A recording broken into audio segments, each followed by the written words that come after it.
नमस्कार मित्रों, मेरे प्रयास को पसंद करने के लिए आप सभी का बहुत बहुत धन्यवाद। मित्रों, आज हम समझेंगे कि उत्तर प्रदेश में जो भूमि होती है उसकी श्रेणियां क्या है, यानी उनका वर्गीकरण किस प्रकार से किया गया है और ये कहाँ प्रावधानित है। जैसे कौन सी भूमि जो है वो संक्रमणीय भूमिधर के अधिकार में है, उसकी श्रेणी क्या होती है। जैसे बाघ है तो उसकी श्रेणी क्या होती है, तो और इसका प्रावधान कहाँ है।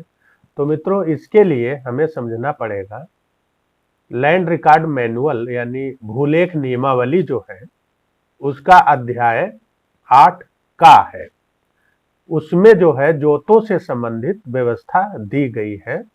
उसके पैरा A24 यानी का 124 में, तो जो पैरा A124 है इसका भूलेख नियमावली का, उसमें भूमि का प्रकार यानी जो उसकी श्रेणी 1 है, हम देखेंगे कि खतौनी पर श्रेणी लिखी होती है कि भूमि श्रेणी 1 का, श्रेणी 1 खा, श्रेणी 2, श्रेणी 3 खतौनी के ऊपर।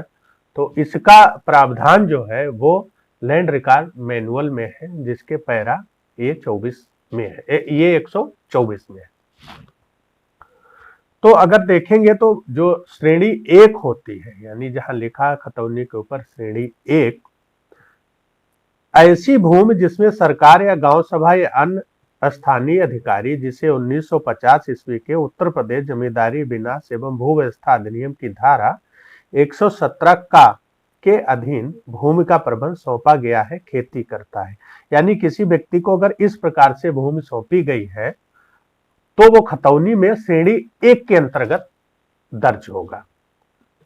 अब श्रेणी 1 का जो दर्ज होती है खतौनी में, वो है भूमि जो संक्रमणीय भूमि धरों के अधिकार में है। यानी ये जो होता नंबर 1 का काश्तकार, यानी अगर देखेंगे तो उत्तर प्रदेश में 4 प्रकार के काश्तकार है। एक तो ये भूमिधर जो संक्रमणीय अधिकारों वाला, फिर असंक्रमणीय अधिकारों वाला, फिर आसामी और फिर पट्टेदार होता है, सरकारी पट्टेदार। ये 4 श्रेणियां हैं। तो जो पहली श्रेणी है जिनको सब राइट संक्रमणीय यानी संक्रमण यानी ट्रांसफर करने का राइट जिनको है, वो इसमें चढ़े होते हैं। भूमि जो संक्रमणीय भूमिधर के अधिकार में, वो श्रेणी 1 का खतौनी में दर्ज होती है।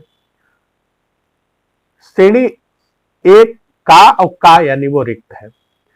श्रेणी 1 खा ऐसी भूमि जो गवर्नमेंट ग्रांट एक्ट के अंतर्गत व्यक्तियों को पास हो, यानी जिन व्यक्तियों को अगर गवर्नमेंट एक्ट के तहत दान में मिली हुई है तो वो जो है श्रेणी 1 खा होगी। इसी प्रकार श्रेणी 2 जो है वो भूमि जो असंक्रमणीय भूमि धरों के अधिकारों में हो। जैसे जो पट्टेदार होते हैं, गांव की जमीन का कृषि योग के लिए पट्टा किया जाता है, वो सब असंक्रमणीय भूमिधर होते हैं, यानी जिनको ट्रांसफर का राइट नहीं होता है। लेकिन कुछ समय के बाद जो कानूनन है ट्रांसफर का राइट, यानी वो उनको श्रेणी 1 का मिल जाती है, यानी फिर वो ट्रांसफर कर सकते हैं, उसमें वो दर्ज होंगे।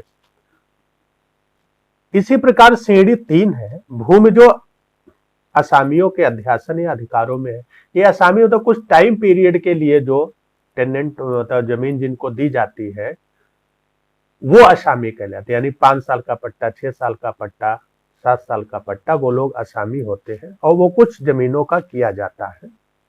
इनको को ट्रांसफर का राइट नहीं होता है। 4 भूमि जो उस दिशा में बिना आगम के अध्यासीनों के अधिकार में हो जो खसरे के स्तंभ 4 में पहले से किसी व्यक्ति का नाम अभिलिखित हो, यानी जो व्यक्ति लीगल ऑक्युपाई है बिना आगम के, यानी उनका कोई आगम नहीं है और उस पर वो अध्यासीन है। 4 का है श्रेणी कि उत्तर प्रदेश अधिकतम जोत सीमा आरोपण अधिनियम अंतर्गत अर्जित की गई अतिरिक्त भूमि जो उत्तर प्रदेश के उपबंधों के अधीन किसी अंतरिम अवधि के लिए किसी पट्टेदार द्वारा रखी हुई, यानी सीलिंग के अंतर्गत निकली गई जमीन अगर किसी को दी गई है तो वो 4 का के अंतर्गत है। 4 का और खा अन्य भूमि है इसमें। श्रेणी 5 1 है कृषि योग्य भूमि नई परती, यानी कोई परती जमीन, ये सब ग्राम समाज की लैंड है। श्रेणी 5 2 है कृषि योग्य भूमि पुरानी परती, ये भी ग्राम सभा की लैंड।